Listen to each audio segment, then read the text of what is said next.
grandfather first started his pottery village when he was working in the communism party. So he was one of the first one in the middle of Vietnam or during the war. So when they started, he learned everything and he created his own place.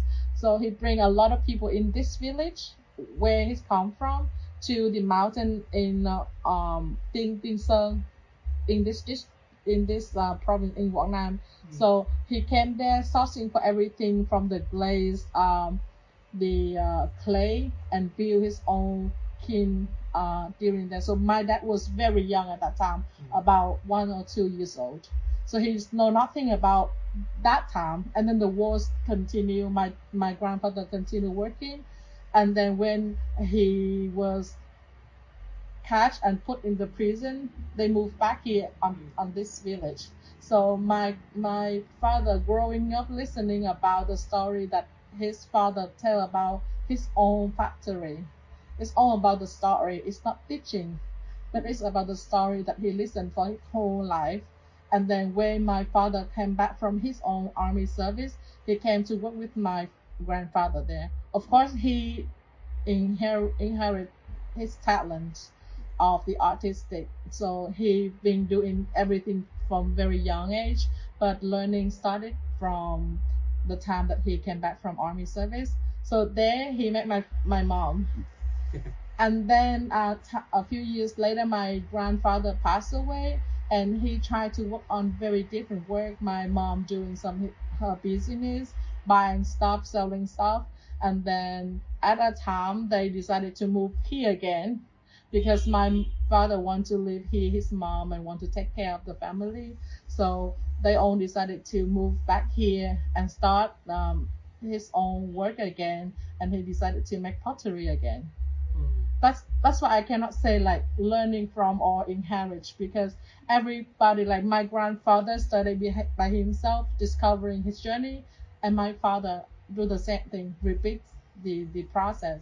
So I think me in the future, or my father, or my children, or my brother, if we want to do it, continue doing it, we may receive the knowledge and do our own thing and discover more than just repeat the thing that my father doing. Because we cannot selling these things in the next 10 years. It will be very old style, and then we cannot make money out of it, right? So I think if I continue doing that, I may do it in different form. Maybe still start with clay and fire and water, but in different kind of products that I have in mind, but not now because it's not formed yet. I'm not sure, but I think the knowledge is very important. So that's why we always with him, support him and learning and receive his knowledge, but not start in our own yet. Yeah. So we try to keep his work. Without us, he cannot work because we're not selling that. So uh, the work have to stop, right? So what we do is trying to help he working and everything he working. So yeah, it's Beautiful our story. family. It's your legacy. Yeah. Legacy, So yes. I study in Ho Chi Minh City and working there. My brother also working there, and then we all moved back here to do this kind of like a mission. I think it won't take our whole life. Mission and passion. Yeah, it's more be just a part of it.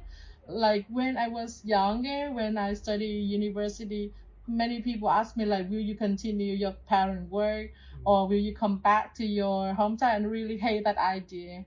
I don't know why I hated it.